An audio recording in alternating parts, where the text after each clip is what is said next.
En escala fija para alturas mayores de 9 metros se instalarán plataformas de descanso cada 9 metros o fracción. Todo esto lo tenéis aquí perfectamente prefijado en estos dibujos. También queda claro que a la apertura de una salida de una puerta no puede estar inmediatamente el primer eslabón de una escalera, sino que tiene que haber una plataforma de recepción, primeramente. Hace otras muchas consideraciones respecto a las vías de evacuación, respecto a condiciones de protección de condiciones de seguridad contra incendios, y también hace referencia a los cumplimientos de las anteriores condiciones.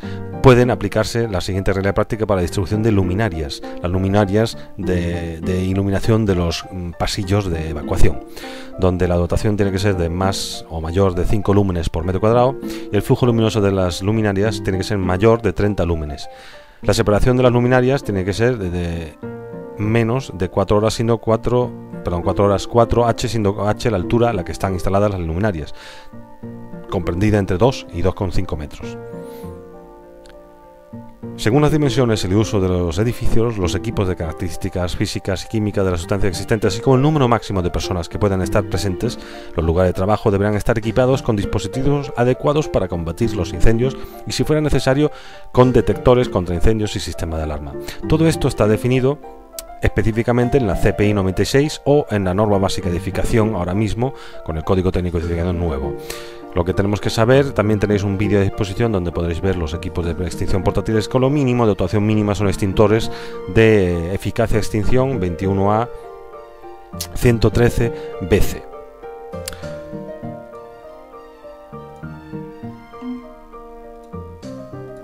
Respecto a las condiciones directamente derivadas de los riesgos de las condiciones de seguridad, está claro que la electricidad o los contactos eléctricos confiere uno de los mayores problemas. A continuación explicaremos brevemente que hay dos maneras distintas de recibir una descarga eléctrica. El daño que se produzca para la persona dependerá del tiempo de exposición y de la intensidad de la corriente eléctrica. Tenemos primeramente el contacto directo, y se toca directamente una parte activa o en tensión, un cable pelado, un enchufe, y luego está el contacto indirecto, que se produce descarga por tocar una masa que normalmente no debería estar en tensión. Independiente, con acceso restringido al personal autorizado y protegida sus partes en tensión. En líneas aéreas, mantener siempre la distancia de seguridad mínimo 5 metros sobre el punto accesibles a la persona. Llevar a cabo un examen periódico de las instalaciones eléctricas con el tester. Actualizar las instalaciones antiguas, cuadros con fusibles plomos, cuadros con contadores antiguos, líneas en las que se han ido añadiendo equipos, etc. Y mantener siempre todos los cuadros eléctricos y cajas de registro cerrados. Los empalmes y conexiones estarán siempre aislados y protegidos. También hay que tener en cuenta siempre que hay que utilizar clavijas y bases de enchufe normalizadas. Toda manipulación de la instalación eléctrica, cambio de fusibles, cambio de lámparas, será siempre con la instalación desconectada. El personal que realiza estos trabajos debe estar perfectamente formado y establecer instrucciones de no realizar ninguna manipulación ni reparación provisional de la instalación eléctrica por personas sin conocimiento para ello. Realizar instalaciones de puesta a tierra y revisarlas anualmente, cosa que nunca se hace. Todos los receptores han de quedar protegidos por disyuntores diferenciales. Los locales de características especiales, locales húmedos o mojados, locales con riesgo de corrosión, locales con riesgo de explosión, polvorientos, o locales a temperatura elevada o muy bajas, o locales donde existan baterías de acumuladores, cumplirán los requisitos que establece el nuevo reglamento electrotécnico de baja tensión y en concreto en su instrucción técnica complementaria 027. No utilizar máquinas o herramientas deterioradas que hayan sufrido un golpe que haya sido afectado por la humedad que haga saltar el interruptor diferencial. Tenéis que tener siempre muy en cuenta todos estos conceptos a la hora de estudiar o arremeter contra el riesgo eléctrico. Respecto al riesgo de incendio, el riesgo de propagación de incendios por no disponer de medios adecuados de extinción es un ejemplo muy estudiado en estos campos. Los depósitos de alcohol, gasolina, plásticos, papeles, almacenamiento de residuos, productos químicos, butano, aceites, tejidos, maderas, etc. La carencia o insuficiencia de extintores y o mangueras puede ser un problema supremo. Rápidamente vamos a repasar que hay tres clases de fuego: el clase de fuego A, el clase de fuego de B y el clase de fuego C. Los fuegos de materiales sólidos, generalmente de naturaleza orgánica, donde la combustión se realiza normalmente con forma de brasas, es el fuego de tipo A. El fuego de tipo B son los fuegos líquidos o de sólidos licuables, y el fuego tipo C son los fuegos de gases. Hay una serie de incompatibilidades que aquí en este cuadro lo tenéis perfectamente estudiado, donde queda patente que, por ejemplo, con agua pulverizada, el mejor o más adecuado es el extintor con mayor eficacia tipo A. Pero sin embargo, para fuegos tipo B, pues el más adecuado evidentemente son los polvos convencionales o los tipos de anhídrido carbónico o hidrocarburos halogenados, pero no los de agua pulverizada, evidentemente. Todos los extintores tienen que estar perfectamente señalizados y ubicados a más de 10 centímetros sobre el nivel del suelo y a menos de 1,70 m de accesibilidad. Recordar que evidentemente estos dispositivos tienen que ser de fácil acceso para los trabajadores, ya que ellos son los que tienen que utilizarlo en un momento adecuado. Respecto a lo que podemos hablar sobre las máquinas, los riesgos derivados típicos de las máquinas son los atrapamientos, los aplastamientos, los cortes o los vuelcos y atrapamiento por máquinas y las proyecciones de fragmentos o partículas. El atrapamiento o aplastamiento por entre objetos es uno muy concurrido. La maquinaria debe cumplir siempre con el marcado CE y el decreto 1215 de 97. Las máquinas o equipos de trabajo que presenten riesgos serán adaptados para eliminar o minimizar los mismos, de forma que se cumplan las disposiciones mínimas exigidas en la normativa vigente. Las máquinas tendrán protegidos los elementos móviles, resguardos fijos, móviles con clavamiento o retráctiles, y se dispondrán de dispositivos que obliguen al trabajador a mantenerse alejado de la parte peligrosa: mandos a dos manos, barreras fotoeléctricas, tapices sensibles, etc. En operaciones de mantenimiento, reparación o limpieza, colocar siempre la señalización adecuada de instalar dispositivos que bloqueen el funcionamiento de la máquina o imposibiliten su puesta en marcha mientras un compañero esté trabajando en ella. Utilizar ropa no muy holgada y llevar el pelo siempre recogido y evitar el uso de cadenas es otra de las máximas. Y proporcionar, muy importante, es la formación a los trabajadores sobre el uso del correcto de las máquinas. Y se ha de tener a mano y seguir el manual de instrucciones de las máquinas, en el que ha de aparecer especificado cómo realizar de manera segura las distintas operaciones en la máquina: preparación, funcionamiento, mantenimiento y limpieza. Los órganos de accionamiento serán claramente visibles e identificables y estarán colocados fuera de la zona peligrosa, y su maniobra tan solo será posible de manera intencionada.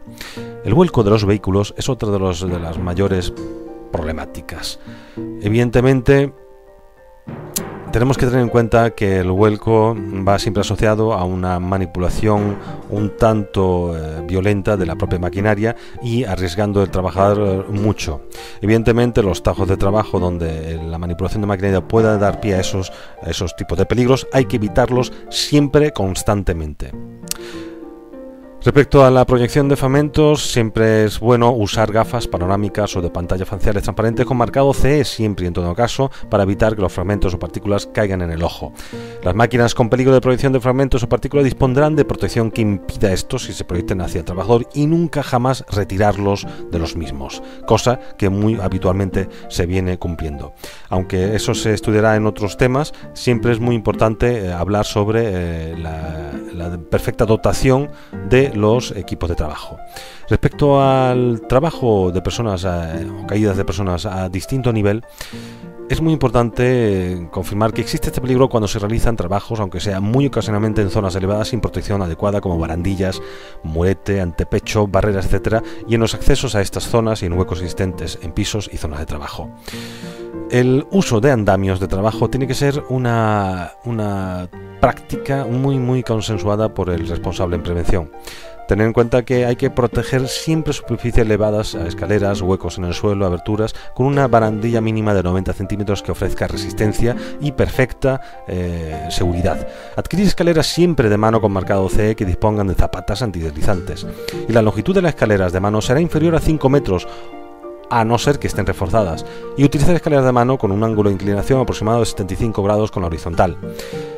También tener en cuenta que los andamios que se utilicen, los andamios de trabajo, nunca usar plataforma de trabajo o andamio de trabajo que sean distintos a los HD 1000 o conforme a normativa europea equivalente. Recordad siempre que se han de adoptar las medidas necesarias para evitar los riesgos de caída de los usuarios del habitáculo o de zonas inseguras a más de 3 metros de altura. La caída al mismo nivel también ofrece un riesgo, aunque menor, muy importante. Y eso, como anteriormente hemos dicho, interviene en el tema de trasladarse de manera manual o a pie por superficie de trabajo donde el suelo sea muy deslizante. Estos suelos deslizantes se pueden agravar por distribución en los mismos de líquidos resbaladizos o por otro tipo de contingencia. Tener en cuenta que ante estos riesgos cabe la decisión importante de equipar a los trabajadores con calzado antideslizante o tratar la superficie de manera que imponga un orden a la hora de evitar las caídas. El importante peligro que presupone el correcto almacenamiento de los bienes, ya sean residuos, materia prima, productos elaborados, es muy importante. Haciendo una pequeña mención especial a las armarios o repisas o estanterías, es importante destacar que los elementos estructurales deben ser sólidos, es decir, a veces el correcto adiestramiento o fijación de las estanterías puede impedir muchos accidentes en casos importantes. Hay que recordar normas básicas como nunca almacenar los elementos pesados arriba, sino en las partes más bajas para no elevar demasiado el centro de gravedad de las estanterías, y también tener en cuenta que una mala manipulación, una mala calidad de las mismas puede llevar a una caída de objetos por desplome o derrumbamiento del mismo. Estos y muchos más datos hay que tenerlos muy en cuenta. Como veréis, en el material que os he facilitado viene una estructuración mucho más compleja y mucho más extendida de todos estos conceptos, y ahí lo tenéis a disposición.